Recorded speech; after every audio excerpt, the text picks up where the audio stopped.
Good afternoon, everyone, and welcome to Objective Viewers portion of the show. I am Joe Mauricio. This afternoon, I have one very special guest, and believe me or not, he could save your life because my guest today is no other than Carl Smith, lead market surveillance engineer for underwriters. That's correct. Welcome to our Thank you, show. Joe. Thank you for having me. Yeah, you're gonna be saving some lives, but you have it's a wide range of responsibility. It's a global responsibility, to be It honest is, with you. yes, you're correct on that. Okay, what is a global day of engineer?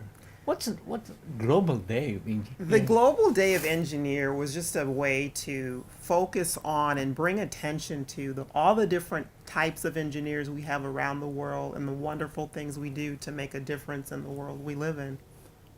Really, and including yours is like a lead market surveillance engineer. Look like a spy. Sound like a spy. No, no, no, Lead not at all. surveillance.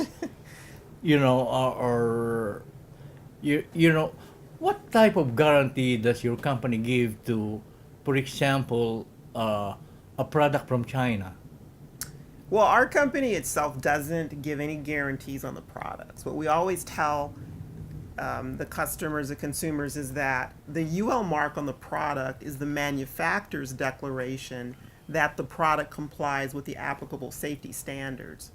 So we will evaluate the product, we'll say that it does comply with the requirements, we'll give the authorization to put the UL mark. But at the end of the day, it's the trust in the manufacturer and his declaration in that what he's actually producing and shipping to market is in compliance with the requirements. Well, when I buy like any gadget, for example, uh, how do I know that this thing is gonna it's safe to turn the thing on without exploding and getting smoke and things like that.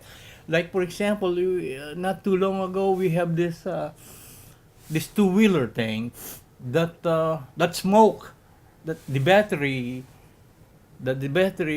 explode or Like, something. are you talking about those like scooter type Yes, yes, yeah, vehicles? Well, when those first came out, those were not something that had any type of standard that regulated the requirements, the construction features, or the testing, or anything like that.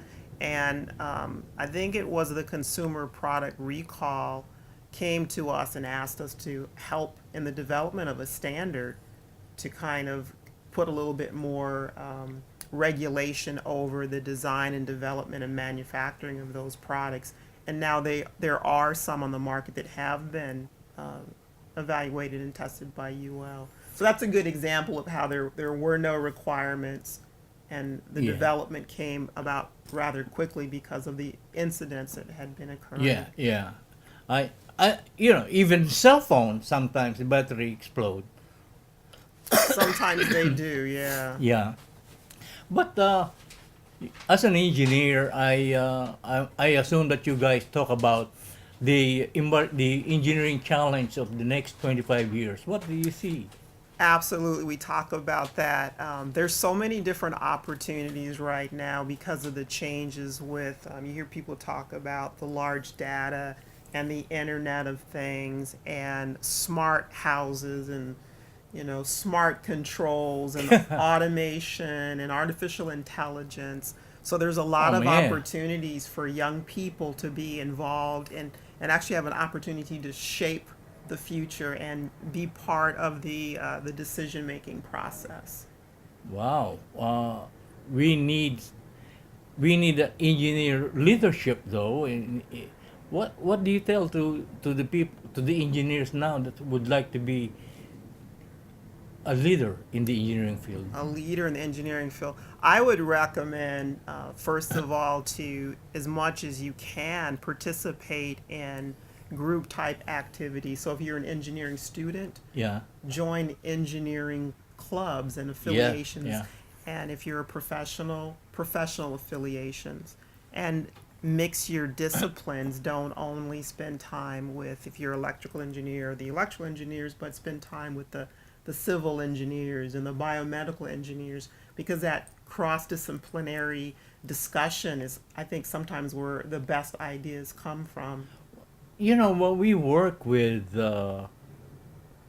Commonwealth Edison as far as safety and Hmm. things like that, I ask a question of in case of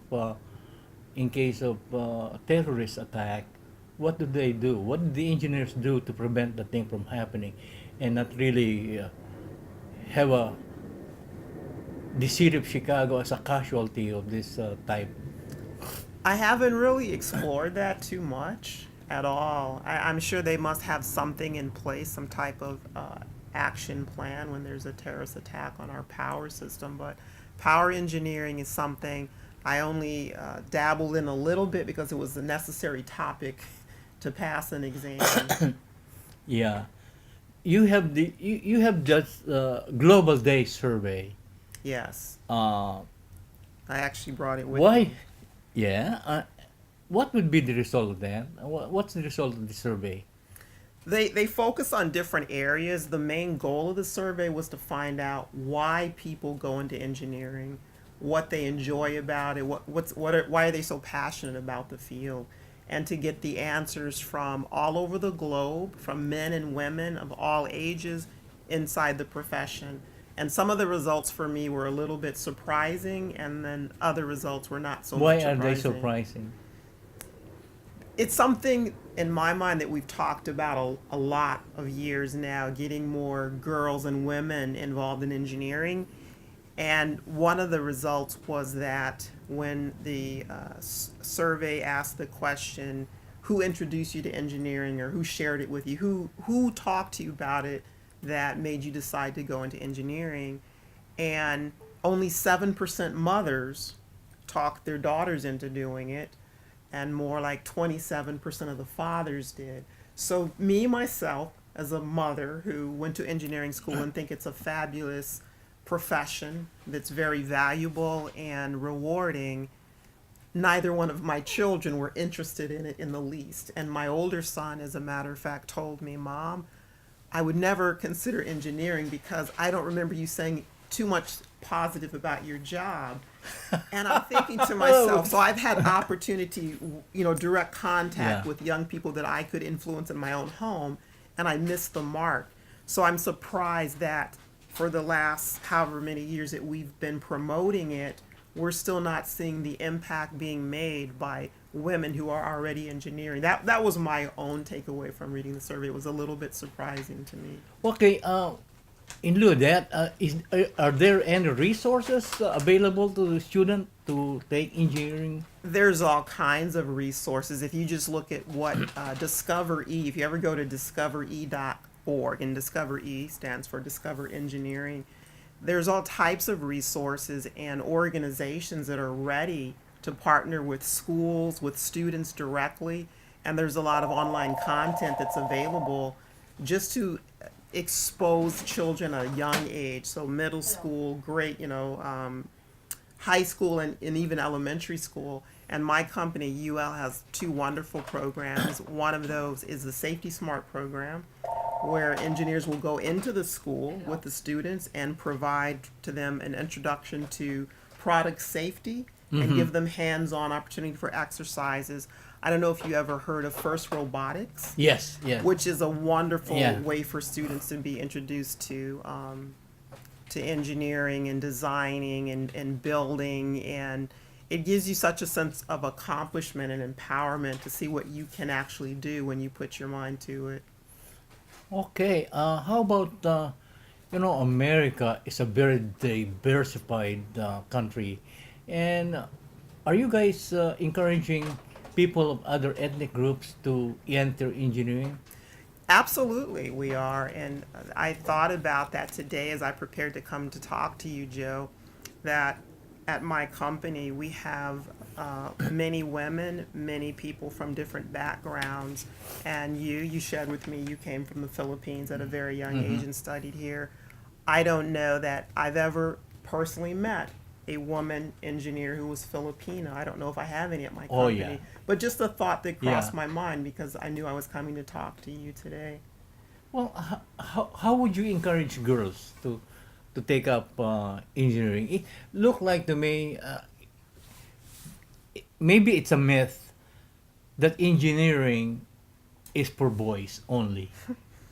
That and the other myth is that engineers is for geeks, nerdy type people. It's not. It's not Are cool. you a geek?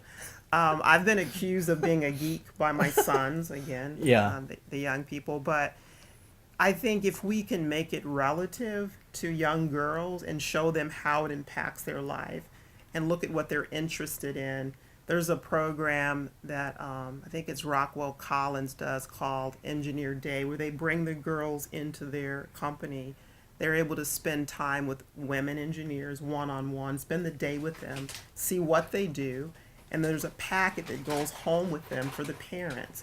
And the packet includes references for colleges that have good engineering programs, and it even suggests questions to ask your daughter. What was the best part of your day? What were you most excited about? And as you learn what excited the daughter, what she learned about the engineering, and you build upon that and maybe explain it's not just designing, it's overseeing manufacturing, it's compliance, it's quality, it's regulatory. There's so many ways you can use your engineering and tie it into whatever it is you're passionate about. And I don't think we do a good job of explaining that to girls. Yeah, is it money driven? Engineers make a lot of money. Engineering it could be a very lucrative career, yeah. Yes, and we are working with Commonwealth Edison to as one, and they have a Filipino woman engineer. That At- you're collaborating Yes, with? yes. Okay. And Commonwealth Edison has done a lot for minority and diversification in the engineering field, and you should communicate with these people. Yeah, I would love to do that, to connect with someone at Yeah. ComEd. Our company has what we call business resource groups. Yeah, yes, there you And go. diversity and inclusion is at the forefront of UL right now. And there are engineering organizations that are ethnic specific. So there's the Society of Hispanic Engineers, NACME, National Council of Black Engineers. And then there's the Society of Women Engineers. So it's not an afterthought. It's something that we do spend time thinking about, how we could collaborate and bring more diversity to the field. And not just ethnical diversity, but people from just different walks of life. Maybe people who grew up more in rural areas as opposed to people who grew up in cities, or Yes, from different yeah. economic Yeah. statuses, because everyone has a different perspective depending on what their experience in life was. All right. Look like any last word, Carol, that you would like to share with the viewers. I would just like to say engineering is exciting. It's not only for geeks and nerds. It's very rewarding. Thank you for having me. Okay. Thank you so much for sharing me Sunday with us, and I hope to see you again next week. And mabuhay.